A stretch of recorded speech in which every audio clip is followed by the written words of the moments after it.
Hello everyone! Today I will talk about our life here in the Philippines, how it looks like, and our experiences as a family, of course. But before that, I will tell you about our life before we go here in the Philippines. Of course, before we lived for a few years in Russia, and then we've been stranded there during pandemic times because we all know that the boundaries of each country was closed on those moments. That's why we lived there for a few years. And our daughter go there for grade 1, and she studied there in a Russian school, and of course she studied a lot there.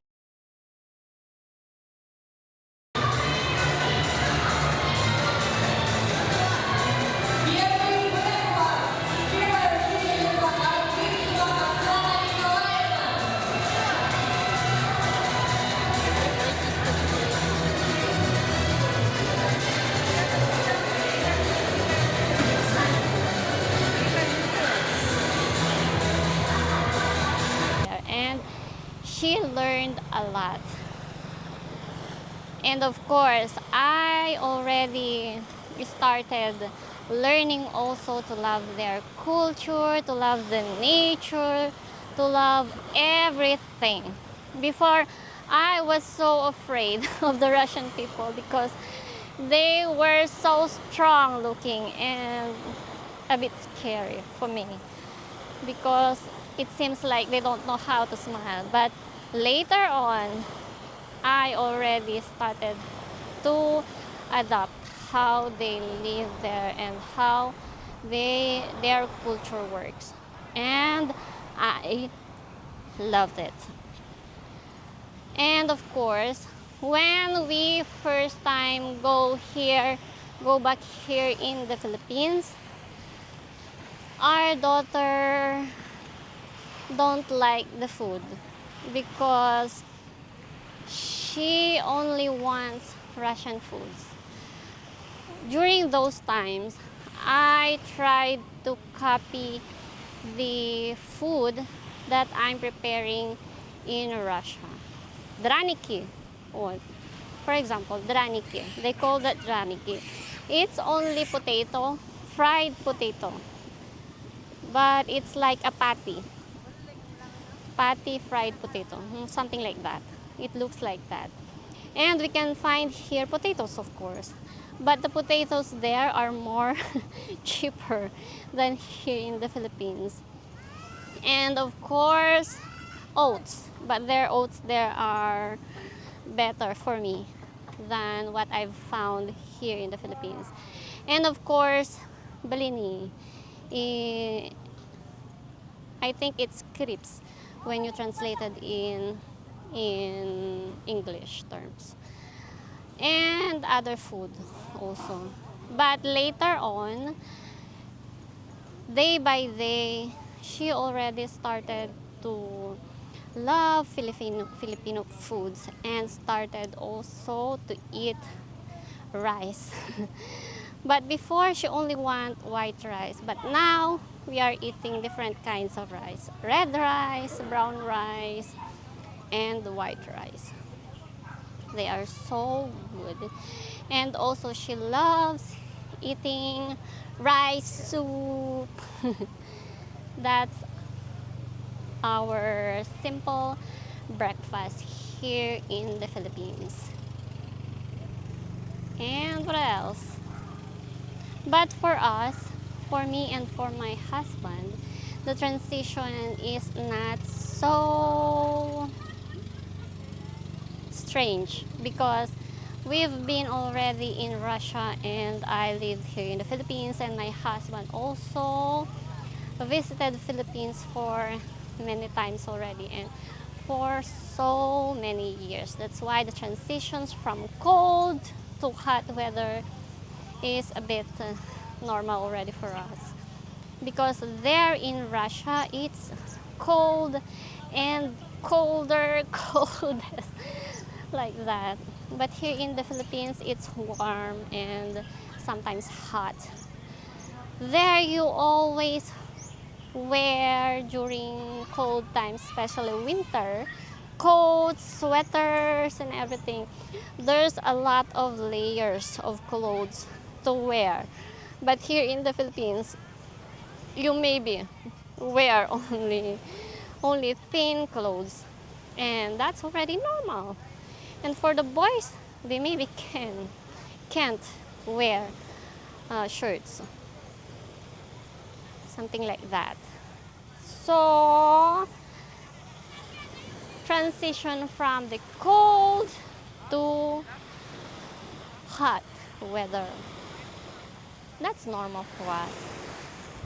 And there, the skin of our daughter is not so good because of the winter times.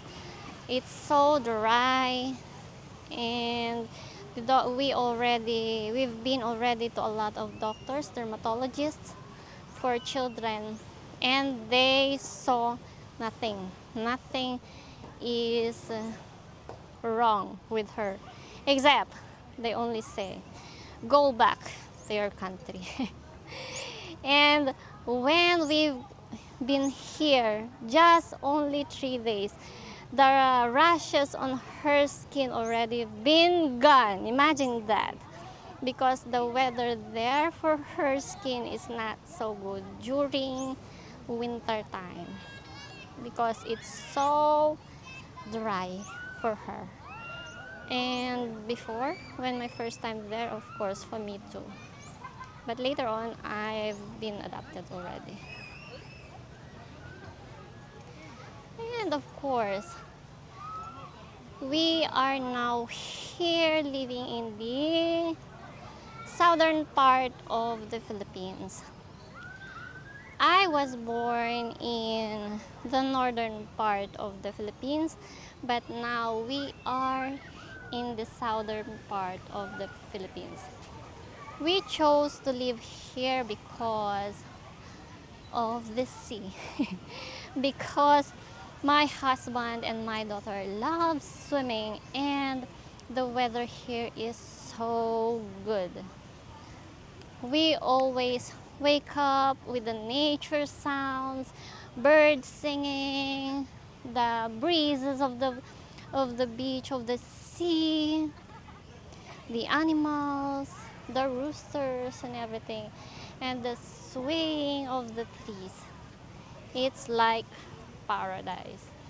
Today is already 5 o'clock in the morning, and every 5 o'clock, of course, I woke up and then do my duties. And we always wake up with these sounds, if you can hear it. The birds are singing. And of course, my husband told me before also that here in Samal, there is no such typhoon. Before, I don't believe it because I live there in northern Luzon, and it's always have typhoon. But as far as I'm here now, I'm started already to believe that there is no such typhoon here, because there's no typhoon for the meantime, and I hope it will don't have soon typhoon here. And of course, our daughter is already been adapting, uh, living here in the Philippines. Before, she don't understand anything because she only know how to speak Russian and a bit English. But the good thing about it, about our daughter, is she is not shy going or playing with others. It doesn't matter if it's just a baby older than her, or just her age, or even even grandmas, grandpas. She wants to play with them, even though they don't understand each other, but they are playing. One time, I remembered when we first time go to my cousins here in Davao, in Tagum City. It's my first time also to saw my mother's side because I don't know them before. For a long time, we didn't know them. I became curious only on my mother's side before when we have a project in high school. That's a family tree where we need to trace our ancestors. And that's the time I asked my mother, Mother, who is my grandfather in your side? Who is my grandmother? And who are my cousins? And that's the time I knew them. No, but my mother already don't have contact with them for such a long decades.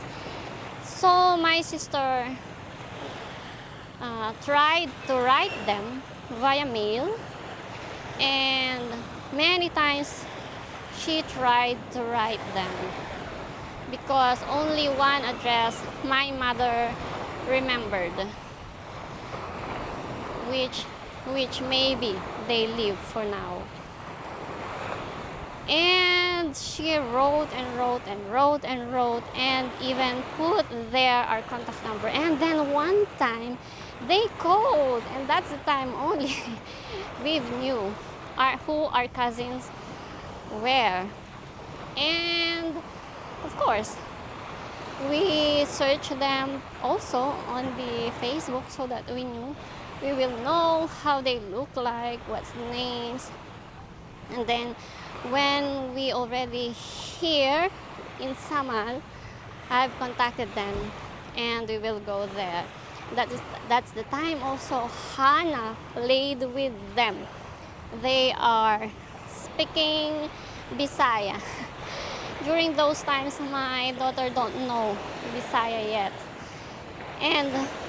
But she already know how to count 1 to 10 in Tagalog because I taught her. Isa, dalawa, tatlo, apaton, and later 10. One time when I heard them, it's like something fighting. One says it's napulo. One says sampo. One says I'm right and the other says I'm right. But they are both right. Because the other one says in Tagalog and the other one says it in Bisaya. That's why I'm laughing at that moment. But still, they don't understand each other. But they are playing with each other. And that's very good for her. And what else? My husband loves to swim also. And we are now having our home being built here in Samal and is now on the process. If you wanna see the process of our building our house, you can see it or you can watch it on my Russian vlog.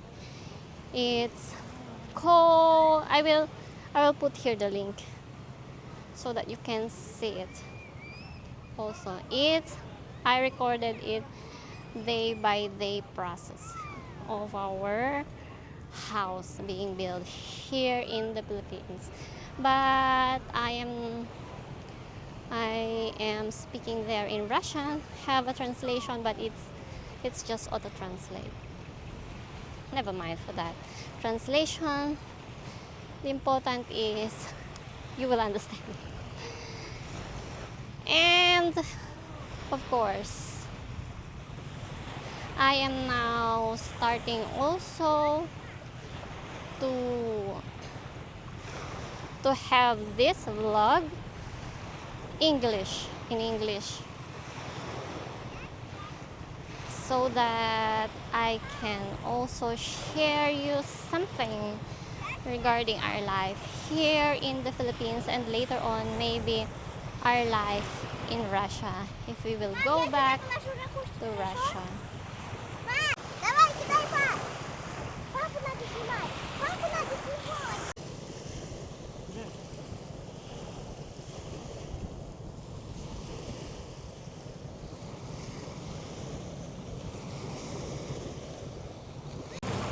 So let's ask my husband if what he say about living here in the Philippines, or what he experienced already, or what he feels.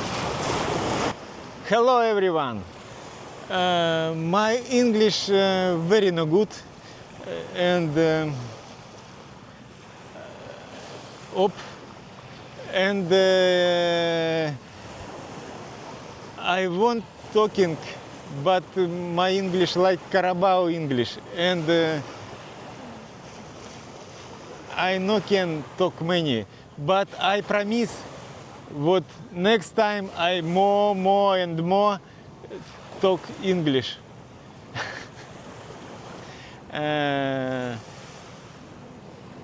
Now we live here in Samal, and here me very like. Our daughter study in school, Kaputian Elementary School, second class,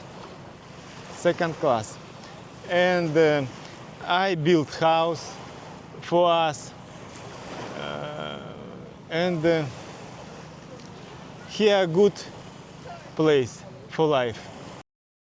Sometimes people think that living on an island is difficult, but actually it's the opposite. Life here becomes calmer and softer. Every morning we open our doors and see the quiet beauty and nature around us. The greenery, the fresh breeze. It gives a special kind of peace that you can't easily find in big cities. Living close to nature is not just beautiful. Fresh air, warm sun, and sea nearby. All of this makes us feel happier and more alive. And of course, we always have fresh fruits. Mangoes, coconuts, bananas, and durians. Everything grows right here, and we enjoy the real taste of natural food. Some people tell me that Iceland life must be hard. He will learn to appreciate simple things, to breathe deeply and enjoy every moment. The island teaches us to be closer of nature, to our family, and if you ever thought about living closer to nature, don't be afraid. It's not a step back, it's step towards peace, warmth, and happier version of yourself. Thank you for staying with us. If you enjoy our island life, please like, leave a comment, and we'll see you in the next video. Bye bye!